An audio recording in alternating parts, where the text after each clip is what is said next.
Bandarban hill half marathon আমরা দ্বিতীয়বার মতো আয়োজন করেছি।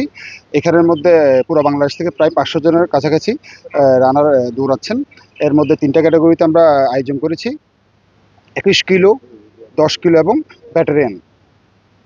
আর পাহাড়ের সৌন্দর্যকে পুরো বাংলাদেশে ছড়িয়ে দেওয়ার জন্য আমাদের এই আয়োজন। আজকে আজকে 10 কিলো রেসের মধ্যে আমি অংশগ্রহণ করেছি। তো 5 কিলো, প্রথমে 5 কিলো পার করে ফেলেছি বড়দের সাথে।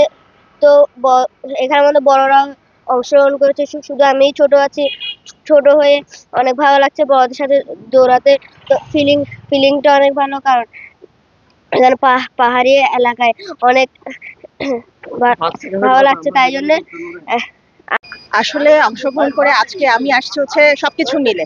একটা হচ্ছে গেট টুগেদার, 2 নম্বর হচ্ছে অ্যাডভেঞ্চার, 3 নম্বর হচ্ছে সবাই মিলে একটু আনন্দের সাথে লাইফটাকে উপভোগ করা। হ্যাঁ, এই জন্য অনেক ভালো লাগছে। আর এটা মনে হয় আমি ফার্স্ট টাইম আমি এখানে জয়েন করি। থেকে আমি অংশগ্রহণ করলাম। আর মেনলি আমি সকালবেলা দৌড়াই কিছুটা, সো আমি বললাম যে একটু প্রতিযোগিতা অংশগ্রহণ করে সবার সাথে দৌড়াই। দ্যাটস ওয়াই অংশগ্রহণ করা। অ্যান্ড ভালো লাগছে, যদিও অনেক পিছিয়ে পড়েছি, বাট দেখি চেষ্টা করবো যতটুকু পারি ফুলটা শেষ করার জন্য। ম্যারাথন অসাম ভাই, এক কথায় অসাম। মেঘ, বৃষ্টি, এই পাহাড়, এই আবহাওয়া, এই সবার সাথে হাঁটা দৌড়ানো অনেক অনেক অনেক ভালো লাগছে ভাই। অসাম, এক কথায় অসাম। এই প্রথম ম্যারাথন দৌড়ে অংশগ্রহণ করেছি। রাজার মাঠ থেকে ভোরে উঠে মিলনচিরি হয় আবার রাজার মাঠ। আমার খুব ভালো লাগছে। আসলে পাহাড়ে ম্যারাথন এটা অন্যরকম একটা এক্সাইটেড ব্যাপার।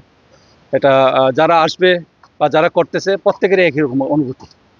এই যে মেঘলা আকাশ, একটু কুয়াশা আছে, পাহাড়ে পা ধরে আসতেছে, কিন্তু আগে যাওয়া, নিজের প্রতি একটা চ্যালেঞ্জটা একটা বড় বিষয় আসলে, নিজেকে ছাড়িয়ে যাওয়া। তাই ইনশাল্লাহ সামনের বারও আমি আসবো। আমি সাথে আরো 2-3 জনকেও নিয়ে আসছি, যারা ঢাকা ছিল বা চট্টগ্রামে আমার সাথে আসছে। তো ভালোই লাগছে। এখন দেখা যাক শেষ করাটা এলাকা বড় বিষয়। ধন্যবাদ।